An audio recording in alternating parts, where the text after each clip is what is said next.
नमस्कार दोस्तों, कैसे हैं आप। स्वागत है आप सभी का मेरे YouTube channel Hindi study with Akhilesh में। दोस्तों, हम सभी सुनते हैं कि हिंदी भाषा है, संस्कृत भाषा है, इंग्लिश भाषा है, लेकिन आखिरकार भाषा है क्या?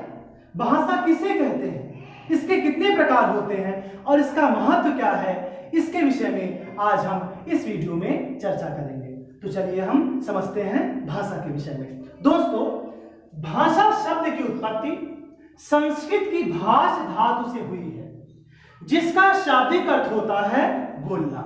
जिसका शाब्दिक अर्थ क्या होता है? बोलना। या हम ये भी कह सकते हैं कि जो बोली जाती है वह भाषा कहलाती है। ठीक है, अब हम भाषा की परिभाषा देखते हैं। मैंने भाषा की परिभाषा कहा, अर्थात परिभाषा के पहले मैंने की जोड़ा। इससे स्पष्ट होता है कि परिभाषा एक स्त्रीलिंग शब्द है। चलिए भाषा की परिभाषा सुनते हैं। भाषा वह साधन है जिसके द्वारा मनुष्य अपने मन के विचार दूसरों के सामने प्रकट करता है तथा दूसरों के विचार स्वयं समझ पाता है।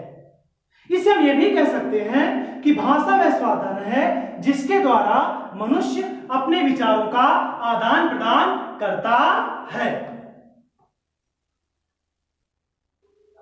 दोस्तों, कल्पना कीजिए कि यदि मनुष्य ना बोले या गूंगे व्यक्ति की भांति अपने हाव भाव के द्वारा अपने मनोभावों को दूसरों के सामने प्रकट करे, तो क्या उसके द्वारा कही गई बात को हम समझ पाएंगे? संभवतः नहीं।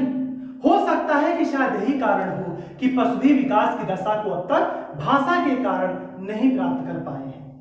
दोस्तों, अब हम बात करेंगे भाषा के प्रकार के विषय में। भाषा के मुख्य रूप से दो प्रकार होते हैं, पहला मौखिक भाषा और दूसरा लिखित भाषा। अब हम इनके विषय में चर्चा करेंगे। तो जैसा कि मैंने आपको बताया कि भाषा के मुख्य रूप से दो प्रकार होते हैं। इसमें पहला प्रकार मैंने आपको बताया मौखिक भाषा और दूसरा प्रकार मैंने आपको बताया लिखित भाषा।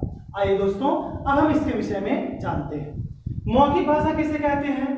जिस भाषा को मुख से बोला और कानों से सुना जाता है, यानी मुख से बोला जाए और कानों से सुना जाए, वह मौखिक भाषा कहलाती है। ठीक है, इसका उदाहरण देख लेते हैं। जैसे बातचीत, वाद विवाद, भाषण या कोई कहानी सुनना आदि। भाषा का दूसरा प्रकार है लिखित भाषा। लिखित भाषा किसे कहते हैं?